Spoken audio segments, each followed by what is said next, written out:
History Bombs, pilot episode, action. Yo, narrator man, what's up? Wilbur Wright, what are you doing? Well, this is my gig, man. History of aviation. Yes, we don't get to you for 2 minutes and 50 seconds. Now get lost. Whatever, man. Jeez.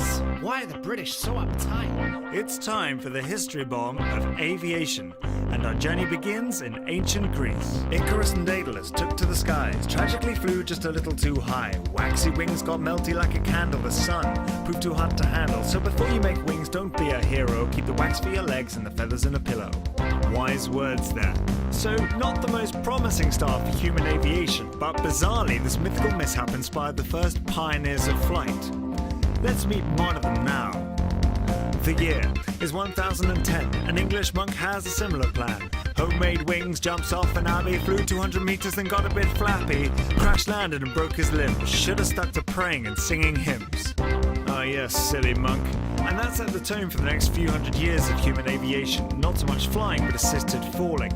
The first person to think logically about human flight was this chap.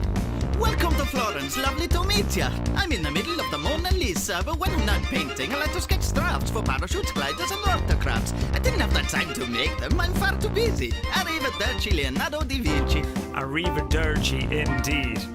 He did have some pretty good drawings, but sadly these weren't discovered for 300 years. In the meantime, Europeans were getting very excited about hot air ballooning, and at the forefront were the Montgolfier brothers.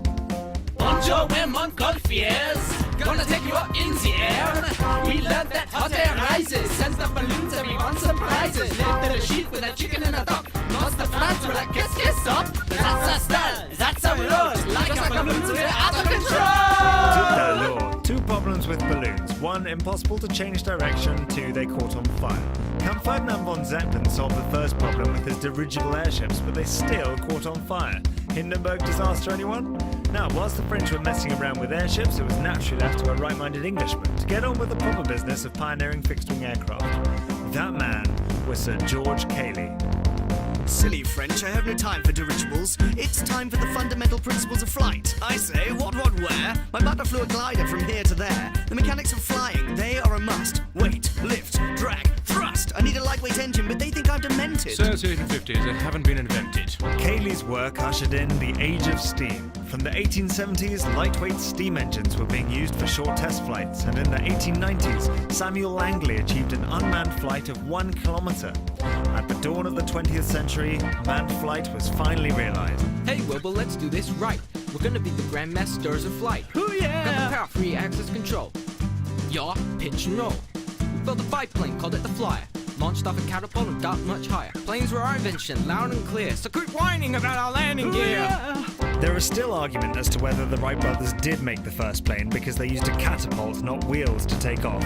Nevertheless, their revolutionary steering mechanism changed everything. In 1908, Louis Blériot flew from France to England, and other pilots, both men and women, started taking to the skies to push forward the barriers of speed and distance. Pretty soon, however, planes were being put to a far more destructive task. Mein Name ist Manfred von Richthofen. You might know me as the Red Baron. Shot down Allied planes for fun. 80 kills with just 2 machine guns. Bonjour, je m'appelle René Fonck. #1 pilot for La France. 75 kills, I'm as good as they get. Even more deadly than a stale baguette. Phew, thank goodness that's over with. Oh, here we go. Here's World War II. And interestingly, it wasn't just the men who were flying as pilots. We are the Night Witches from Russia with love. We dropped 3,000 tons of bombs from above. Flying at night over enemy lines, each woman flew over 1,000 times. When you think about World War II and the brave pilots who fought for you, it wasn't just Bertie, Percy and Peter. It was Mary, Natalia, Irina and Vera. Incredible story.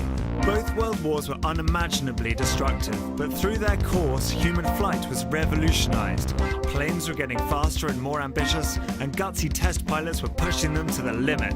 After World War II, flying got sexy.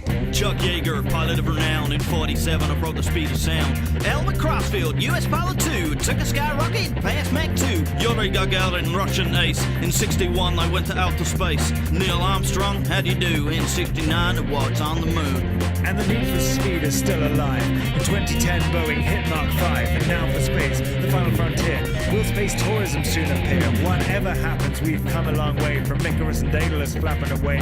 Thanks for joining us for the ride. You got half a second to subscribe.